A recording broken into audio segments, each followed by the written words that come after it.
All right, hey, welcome to Program Design Basics lecture for EXS 275 Training for Sports Performance. What we are going to cover today will be just some basic knowledge about weightlifting. So before you go into the gym, what are some things you might want to be mindful of? And we'll start with breathing, and we'll transition to a couple of other things like body position, foot stance, grip stance, and some different types of things you can use when training in the weight room. So we'll start with breathing. So we'll start with the 1 second, 2 second rule. It's a guideline, not a rule. Recall when we talked about tempo, we talked about 2-0-1-0. And the idea was that the first 2 seconds is the eccentric phase, a pause, if any, then the concentric phase, and then a pause again, if any. So the guideline generally is if you lift the weight in 1 second, you lower the weight in 2. So it always takes longer to lower or do the eccentric than the concentric. And the idea essentially is no matter what exercise you do, and there are some exceptions for like explosive movements, but with any exercise that you do, if the eccentric portion is longer, you're getting more work because you're resisting gravity, which would be pulling the weight towards the ground. And if you were to just drop the weight when you're lifting, that would eliminate part of the work that you want to get done. Now, one of the things that is important with resistance training is variety or making changes in your lifting exercises so that you can adapt. So one way you can do that is use different grips. So here we have the pronated or overhand grip. B is the supinated grip or palms up. C is alternating, so the left hand is supinated, the right hand's pronated. The importance with C is you want to make sure when you're lifting, if you'd use an alternated grip, that you also switch sides. So if you have the left hand up, you want to make sure you swap it and put that left hand down on the next set. The last grip, D, is called the hook grip. I've never really used it. When you put your thumb underneath your fingers, the idea is it gives you a little bit more strength because when you're squeezing your thumb, it may be that it helps activate more muscles versus just squeezing the bar in B with your thumb not under your fingers. It's called the hook grip. It kind of hurts powerlifters, people that lift weights for strength and large numbers or a large amount of weight would potentially say that the hook grip gives them more strength. So you can try it and think about it, and it's just another option for you. So now in terms of grip width, when you're grabbing a bar, you should know that on the bar, the marking is called knarling, and you can use the knarling to help identify where you're going to place your hand so that you have equidistance or a balanced grip. If we look at just sort of common grip distance, this will generally be your strongest position. So if we're thinking like shoulder width stance or even shoulder width body position for the upper body, might be sort of differentiating between lower body stance and upper body shoulder positioning. So common grip is what we want to sort of focus on maybe as the general standpoint of giving you the most strength at the shoulders. You can certainly narrow your grip to change the positioning, but really just be mindful that a smaller base of support across the upper body or even standing is going to weaken the load that you can lift. And to some extent, a wider grip, while it may slightly increase the load you can accommodate, that's generally because if you were to practice right now and put your body, your shoulder joint in a wide position, when you lower that barbell towards your chest, there's going to be a slightly reduced range of motion or movement of the bar relative to having a common or narrow grip. But again, going back to base of support, the wider your base of support, that's going to compromise stability and strength. So you can think of grip widths, not only with using the bar in your shoulder joints, but the same with using the lower body. A shoulder width stance generally will provide you with a much stronger base of support than a narrow stance. And with a wide stance, you're going to find that the greater you increase that distance between your feet or your hands, that will start to impact the force that you can produce and also influence the range of motion that your body can go through. So now for a couple more generalizable things you can take into the weight room. No matter what exercise you're doing, you always want to think about your body position, and especially if you're in a stable position or not. So we talked a minute ago about changing grip distance, not only of your hand positioning, but also think about your feet. Where your feet are positioned, if it's a narrow versus a wider stance, that's going to influence your body positioning and strength. You can also think about the placement of your pelvis and your hips. And this is something that we'll do in a practical session and sort of demonstrate the differences between shifting your pelvis anteriorly or posteriorly, because that's going to certainly affect how your body is able to generate force. The third bullet point about shoulders, generally when we lift, we usually want our shoulders down and back. And sort of the anatomical way to think about that is if you take your scapula right now and you squeeze your shoulder blades together or retract your scapula, and then instead of shrugging our shoulders up or elevating the scapula, depress them and bring your shoulder blades down. So shoulders down and back or depressed and retracted, and that creates that shelf. So if we look at this gentleman on the right here and see that he's got a barbell across his back, among other things. If I just zoom in a little, by depressing the shoulder blades and bringing them back, you can create a shelf for the bar to rest on. Now, in terms of stable body position, you can see his ankles are inverted and he's on an unstable surface. So he's really compromising his body's ability to produce force. And this is a big no in the weight room. So now, with that being said, let's just sort of highlight his general body positioning. And you can see on the picture, we think of neutral spine or neutral body position. Generally, we want to have that cervical curvature, the thoracic curve, and then the lumbar curve before the sacral. So we want to sort of maintain this position of the spine, keep it neutral while lifting. And an easy example of this would just simply be if you were doing a standing exercise and curling dumbbells, you'd want to keep your eyes forward, and you wouldn't want to generally look down at the ground and bend your neck or flex your cervical spine. You want to maintain that curvature. So to just kind of go back to exercise technique fundamentals, no matter what exercise you're doing in the weight room, always be mindful of your body position, your spinal column, and the orientation of your spine, whether we're talking about at your neck, at your upper or lower back. Think about your pelvis positioning, your foot stance. Think about where you're placing your shoulders, and if you're creating that depression and retraction. And then last, something that's kind of cool is Sherrington's law of irradiation. When I say crush the bar, something you can try the next time you're in the weight room is no matter what exercise you're doing, if you're holding an object, a dumbbell, a barbell, a kettlebell, just squeeze that bar as hard as you can. And Sherrington's law of irradiation is that the more muscles we activate, the stronger we are.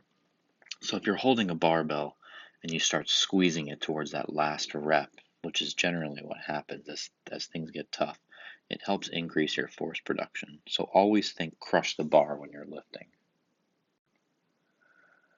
The 5-point body contact position, this is really for the bench press. When we go in the weight room, we'll talk about this. But the 5-point body contact, you've got your head, your shoulders, your butt, and then your right and left foot. So when you're benching, you want those 5 points of contact because that's going to help maintain force and give you stability. And we'll talk more about this when we go into the weight room and actually do these exercises.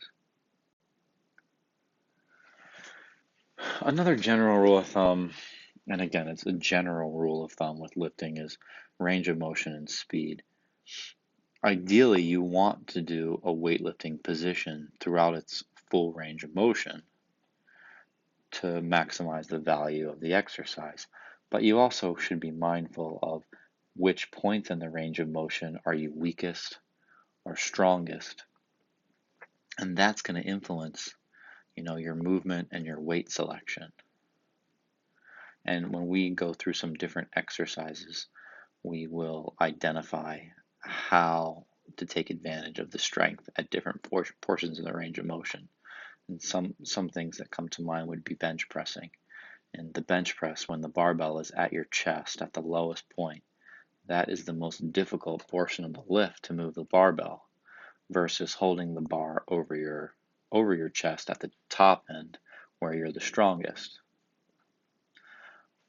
We're going back to tempo again as well. Just remember that tempo, slow, controlled movements. So if we're not lifting explosively, we want to do that 1 second, 2 second rule.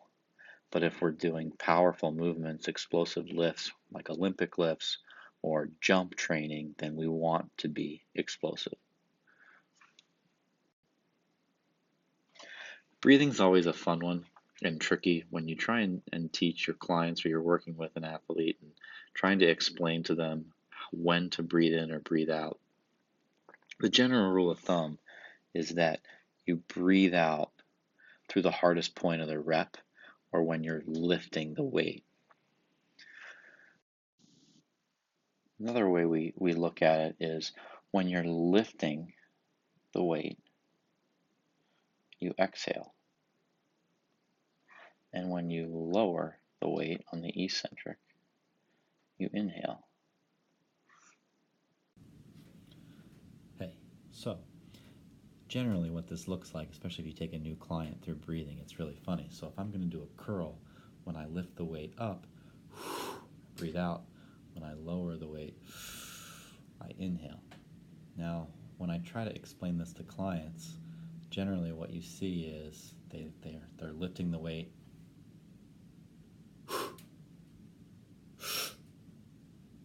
There's a lot of pausing and stopping, and they don't really sort of grasp, at least on that first try, how to breathe. And it sounds silly, but my coaching cue for breathing, especially with new clients, is really just to breathe normally without sort of trying to get in the minutia of explaining to them how to breathe and when to breathe. But as the athletes become more comfortable or the client becomes more comfortable with breathing and lifting weights, then you can start to focus a little more on, okay, so now in the hardest part of the lift, so in the curl, the hardest part is when the weight's at the bottom. So right as you're about to transition into that lift, you're going to do that forceful exhalation and then inhale on the way down. So you can start to emphasize it more the more comfortable or experienced the individuals are with weightlifting.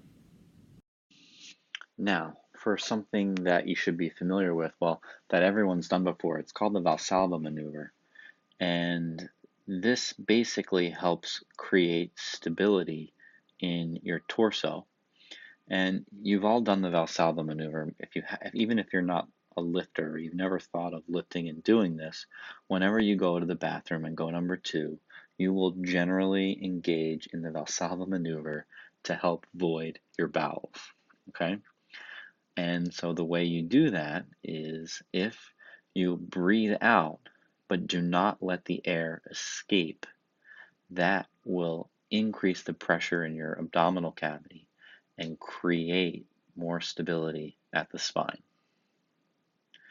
And so generally when we do this is at the hardest portion of the lift. So in the squat, it would be when you are at the bottom of a squat movement, and that bar's across your back. So right as your hips are down low, right here, as you're about to stand up, you would hold your breath for about a half a second and breathe out against a closed glottis and not allow the air to escape.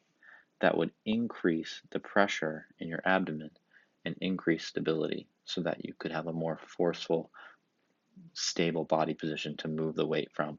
Now, as soon as you move out of that bottom portion, you're going to let that air escape and breathe out. And there's my cloud version of air. One other sort of interesting point to make with just general weightlifting is weight belts. Weight belts are generally used on resistance training sets that involve max loads or near maximal loads. You're lifting heavy, you're looking for more support, and sort of the caveat or the concern here is anytime you use a piece of equipment, do you rely on it too much?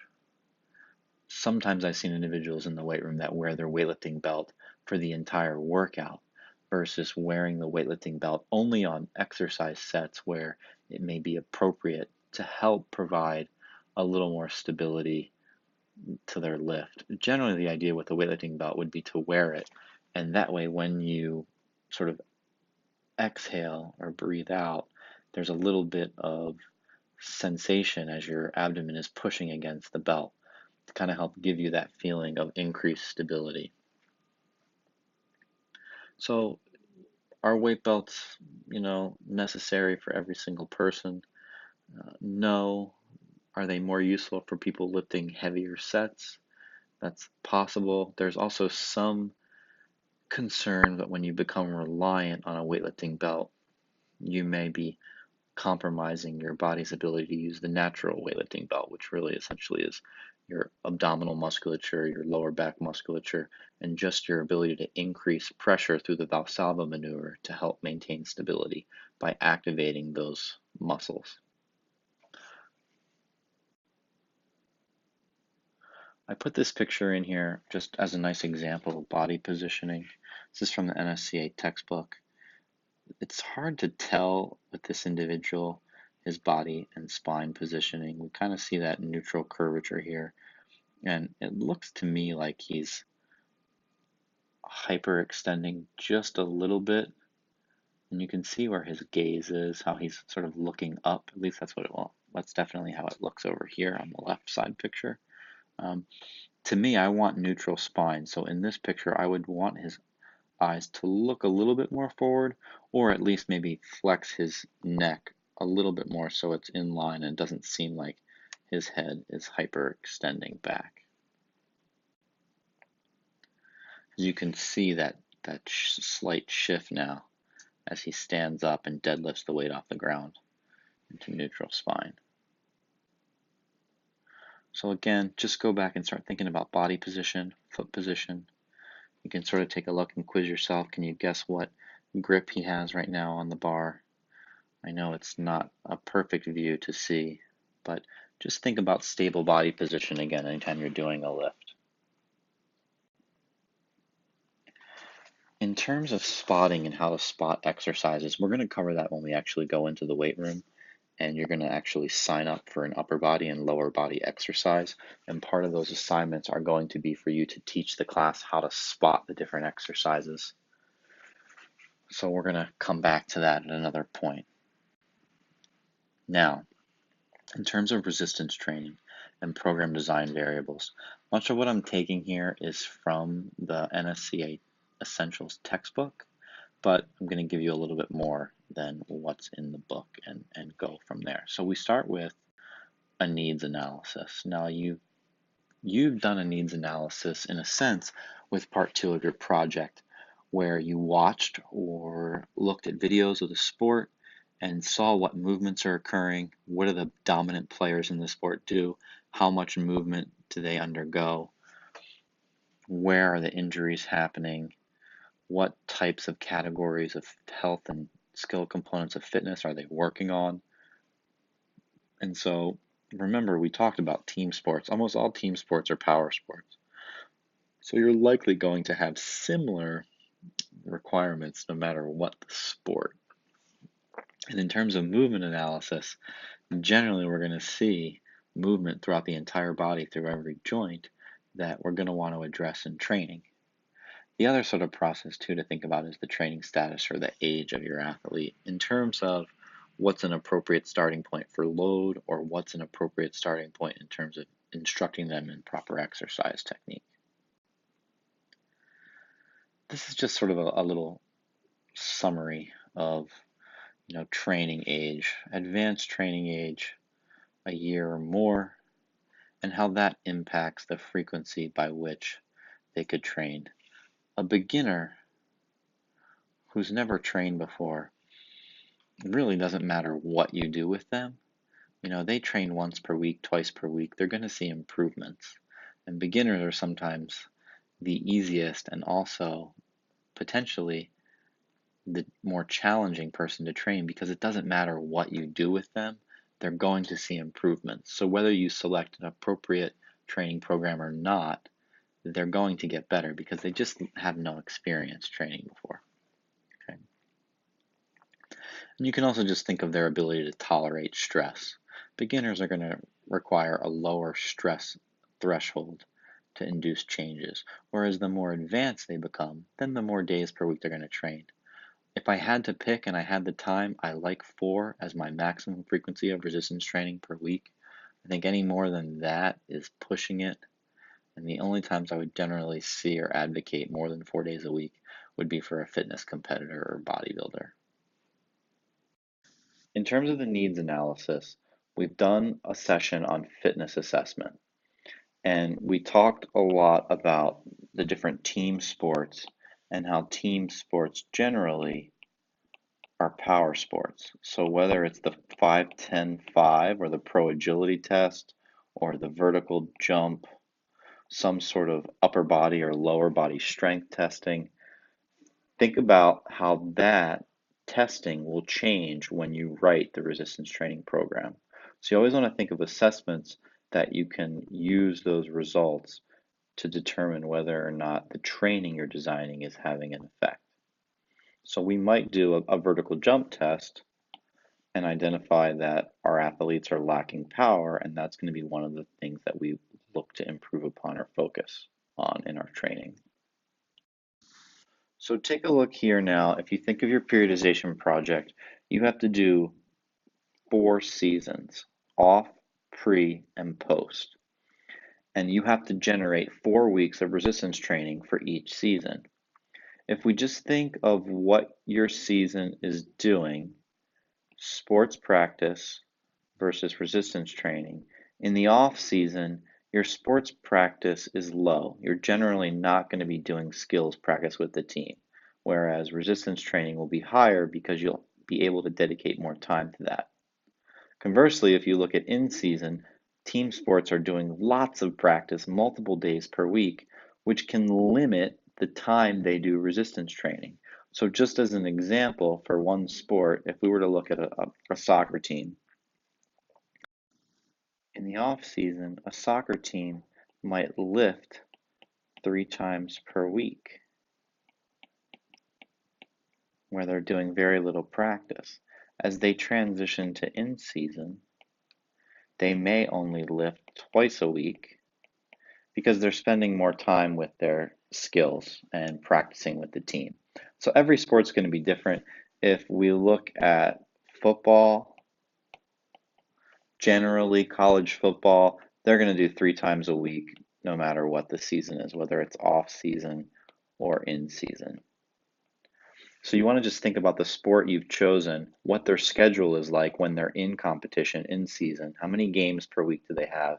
How does that influence when they can lift relative to when they have to be involved on the field in a game? Or how many days a week are they going to have practice? So use that as your guide. In terms of exercise selection, I really just want you to be familiar with some terms. Core or compound exercises are generally the big lifts. And the big lifts would be the squat, the deadlift, the bench press, and the shoulder press.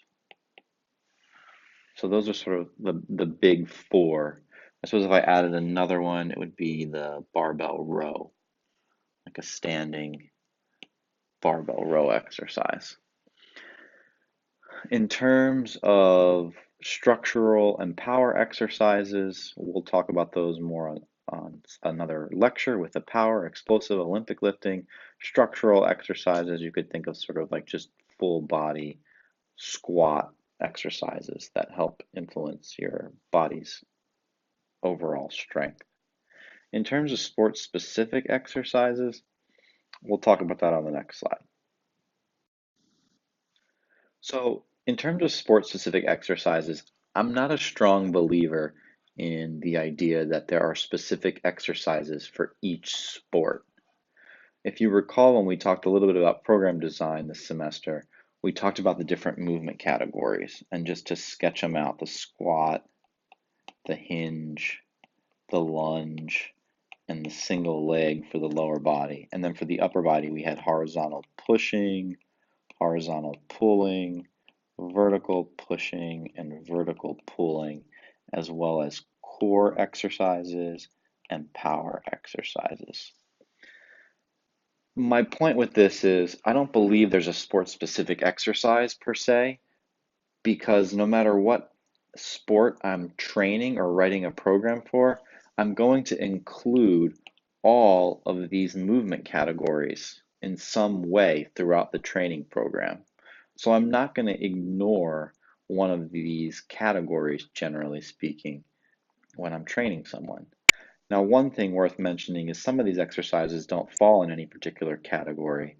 They're what I would call accessory exercises. So we do need to add another category called accessory. And I'll just give one example.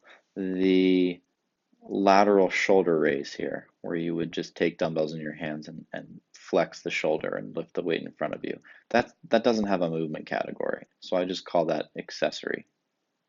Okay. Same thing with the tricep pushdown or a reverse curl or a hammer curl. So two bicep exercises and a tricep exercise. They would fall under accessory. That doesn't mean I would never do those exercises, but if I were to look at program design as a whole, these movement categories to me take priority over accessory or smaller movements.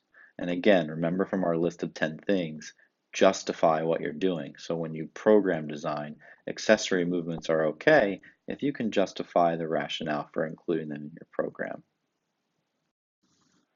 So now in terms of selecting exercises for your program design, old school program design was basically based on muscle group. You had an arm day or a chest day or a chest and shoulders day or a chest and tricep day. So you would see program design based on muscle groups. And that's still true in terms of fitness competitors or bodybuilders, but the new school is our movement categories, which we've talked about and I wrote on the previous slide. So it's worth reviewing and just remembering the movement categories now, since this is how new program design generally is done. Squat movement pattern. Remember any kind of squatting exercise. Sometimes this is referred to as knee dominant movement categories, but I call it squat now. Hinge was also referred to a hip dominant category, but I like to call it hinge, so any of the deadlift movements. The lunge movement category, you think of all the different lunges we've discussed, reverse, forward, static, split squat. Single leg could be as simple as a step up, as like the basic single leg movement category, but you can make it more complicated and look into more difficult movements like a single leg pistol squat. Any horizontal pushing would be bench press variations, whether it's with barbell or dumbbell. Horizontal pulling is basically any rowing movements. We'll have a whole lecture dedicated to core training.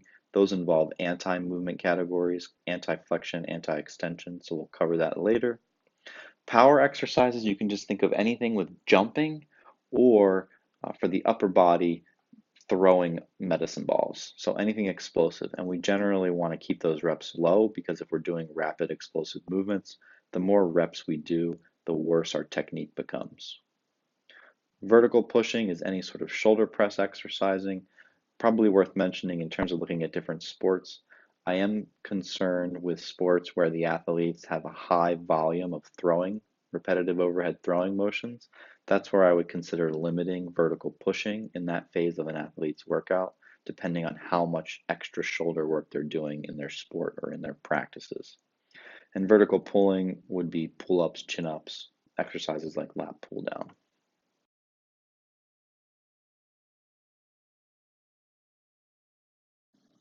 Just worth mentioning here in terms of selecting exercises and exercise technique experience, never assume an athlete knows what they're doing, okay?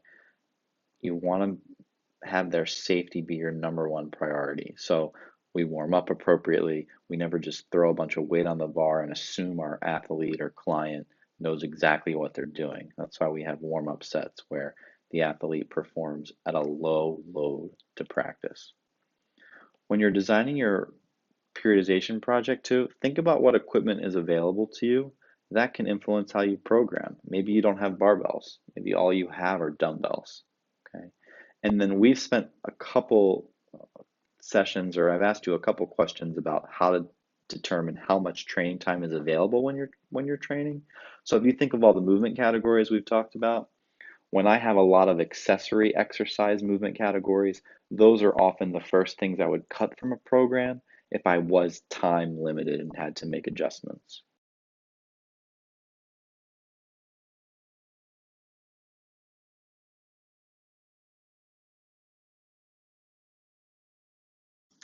Here's a general guideline in terms of selecting how many days a week to train. Even for a beginner, you could get away with training once a week with a beginner. They're going to see improvements. Um, I'm not a huge fan of training more than 4 days a week, and that's mainly because the only people that I think should be training more than 4 times a week in the weight room would be fitness competitors or bodybuilders, mainly because they're going to be dedicating a workout to just one body part, so they're going to potentially need more time. And then on the other hand, if it's not a fitness competitor or bodybuilder, when you start training more than 4 days a week, you start to wonder how the body has time to recover. So it just requires even more thoughtful planning. And usually you would see only Olympians or elite level competitors training more than 4 days a week in the weight room. So here's a good example of some different common split routines. And I mentioned earlier in terms of the chest shoulder workout, the back and tricep, excuse me, the back and bicep workout, the idea that we write programs based on muscles. Not a big fan of that. Here's a upper lower body split, and then here's another similar sort of breaking up workouts based on body parts. If I were to write on this my ideal workout routine, it would be full body on Monday and Tuesday, rest day on Wednesday, and then full body again on Thursday and Friday. And the reason for this is pretty simple. If we look at the first row here, lower body, upper body splits, they only train lower body twice a week and upper body twice a week. The 4 day a week full body split trains upper and lower body 4 times a week. Now you have to do it thoughtfully. We wouldn't bench press every single day in order to get a horizontal pushing movement in, but we might have a horizontal pushing movement on Monday and a horizontal pulling movement on Tuesday.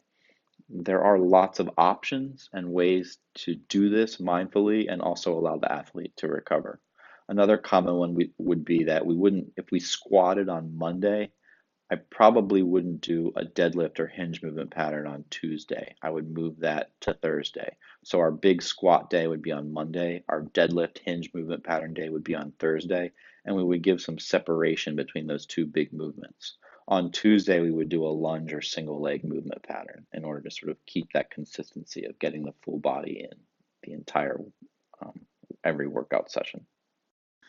This is just another recommended guideline in terms of in the off season, you're going to lift weights more frequently than the in season. So you're just going to see that change because, again, the athlete is now practicing more with the team and developing their skills versus developing qualities in the weight room.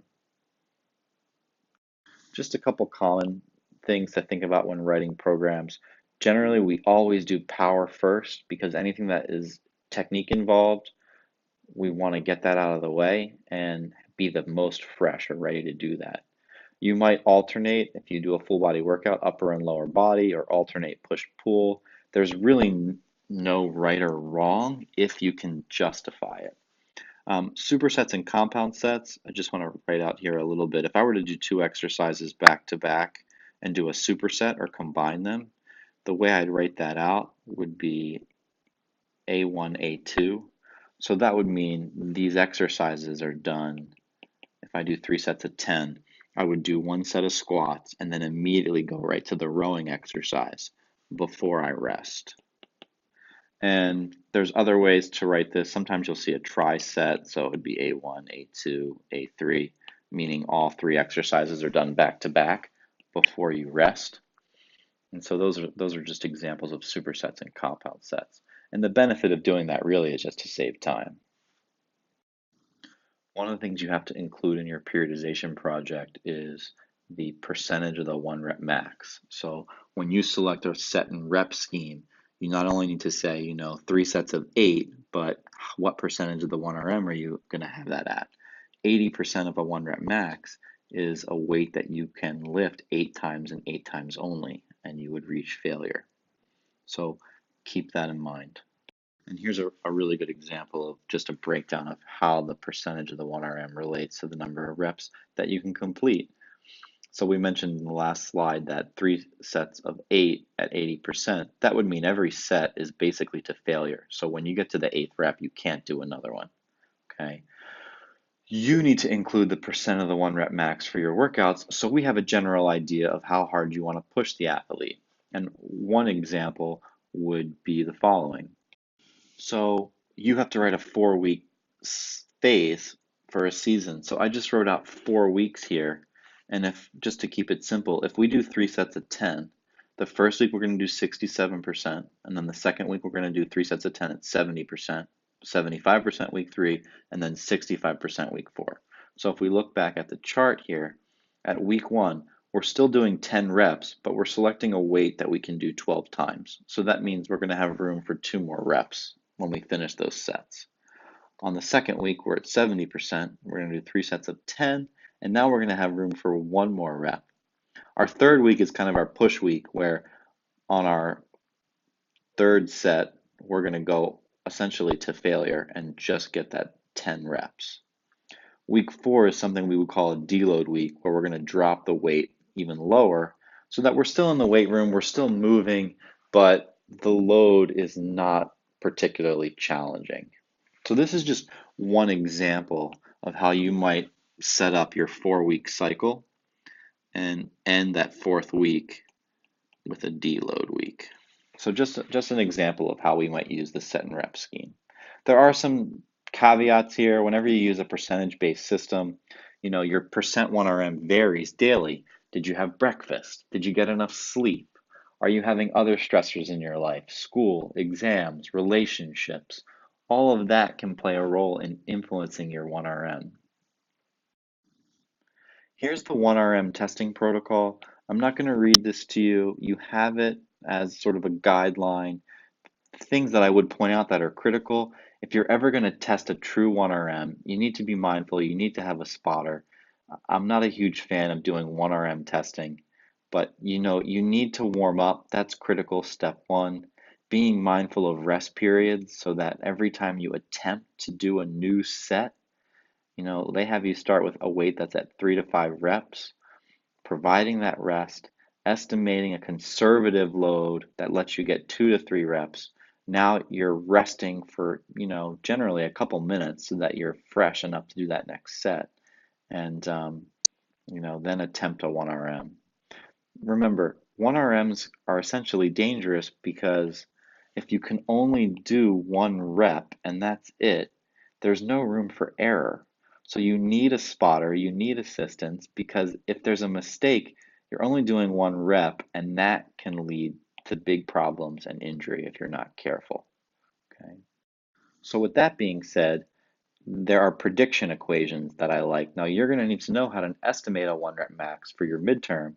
And the Brzezicki equation is just one. And it's the idea that if I go in the gym and I pick a weight, and let's say I pick 100 pounds and I lift the weight 5 times, if I put 100 pounds in this equation, as well as the fact that I did 5 repetitions to failure, meaning I couldn't do another rep after 5, I can plug it into this equation and get an idea of what my 1RM is estimated to be. The prediction equation works best when you definitely go with less reps, less than 10. And on the next slide, I'll show you a table that does this equation for you rather quickly.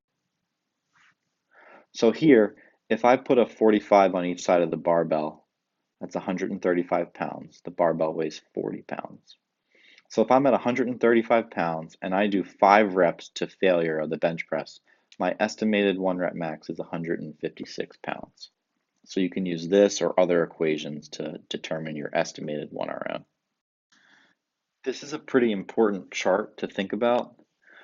If we look at the size of the font, the bigger the font, the more you develop that quality of fitness across the repetition maximum continuum. So if we start on this end, if I'm doing anywhere over 12 repetitions, right, the general quality I'm going to see is an improvement in my muscular endurance, my ability to complete repetitive submaximal contractions in a given time frame.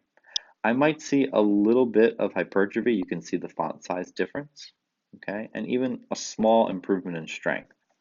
So generally, when you lift with high repetitions, we'll say 15 plus, you're predominantly increasing muscular endurance. And just to give you an example and to tie back in volume, which we discussed in a previous lecture, if I do 2 sets of 20 reps, that volume is 40. Now, if we look at sort of the middle range, which generally is 8 to 12, the dominant quality of fitness will be muscle hypertrophy.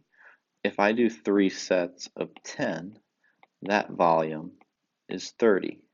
So 30 less than 40, so I have less volume in the hypertrophy range compared to muscular endurance. And then last, if we just look at strength, generally when we're doing 2 to 6 repetitions, the dominant quality is muscular strength, or the ability to generate maximal force. If I do 5 sets of 3, that volume is 15. So now the volume is cut in half relative to hypertrophy. I point this out just as a basic general understanding.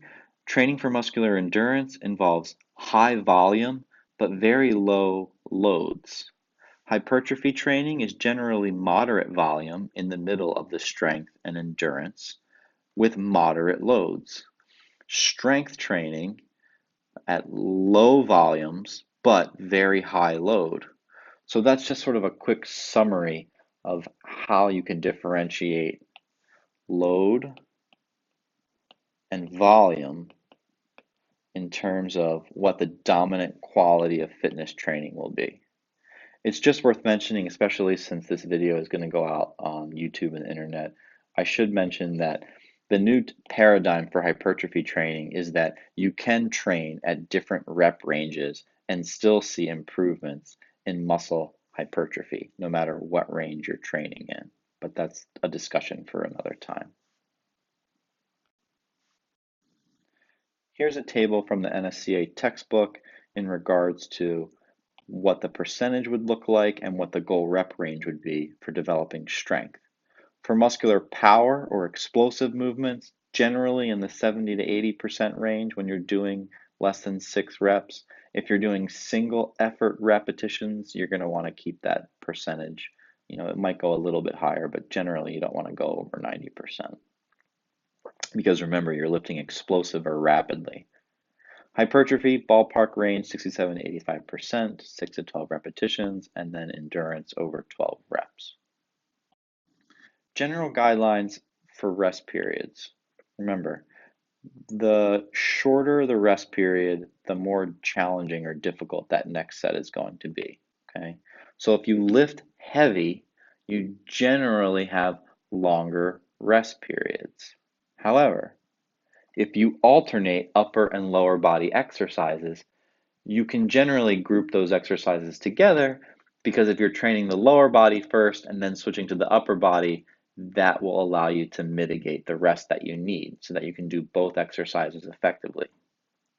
With that being said, though, the second exercise you do is still going to be challenging. So if I squat first, followed by a rowing exercise, the heavier the weight lifted on the squat, that's going to impact my ability to row, okay? Whereas if I reverse it and I row first and squat second, now my squat could be compromised because I'm doing the rowing exercise first. So you really just need to be thoughtful about your exercise selection and how you group them together, okay? If you're going to superset exercises with the A1, A2, it definitely saves time and it makes total sense. It eliminates a rest period, which is great. If you're going to lift heavy, you generally are going to have longer rest periods. To put numbers on it, 2 to 5 minutes. If you're going to do moderate weight, you might get away with 60 to 90 seconds of rest if necessary. Okay, so it's something you need to think about. If you do 5-minute rest intervals, you can imagine how many sets you can get done in an hour with a 5-minute rest interval. Okay, so it's gonna definitely compromise the time that you can spend training, or at least it's going to increase the time you need to spend in the weight room. So be mindful. There is a sign up sheet on Moodle for you to sign up for an upper body and a lower body exercise to present to the class. So when we meet in the weight room, you will need to generate a handout for upper body and lower body. We're going to split them into 2 days. We're going to spend 2 days in the weight room. So for an upper body and lower body exercise, you need to make your own handout. You want to go over technique for the exercise, foot, hand position, where the bar is placed, how to grip the bar. Start with the movement pattern. You can look up and research what muscles are involved in the movement, but definitely identify the movement pattern. Explain on the handout how to spot the exercise and then how to progress it or regress it. Please do not write in your handout that to progress the exercise or to make it harder, you add weight, and to regress the exercise or make it easier, you remove weight. Okay. Some exercises may not have a progression or a regression. Okay. But maybe there's something else we can do to make the exercise easier for the person or harder or more challenging. Also, I should mention some exercises don't need a spotter, so don't feel like you have to have the spotter for an exercise. The answer may be that a spotter is not necessary. And then be prepared for questions from your classmates as well as myself. And we may do an incorrect technique demonstration with extremely light or no weight and see if we can identify what you're doing incorrectly.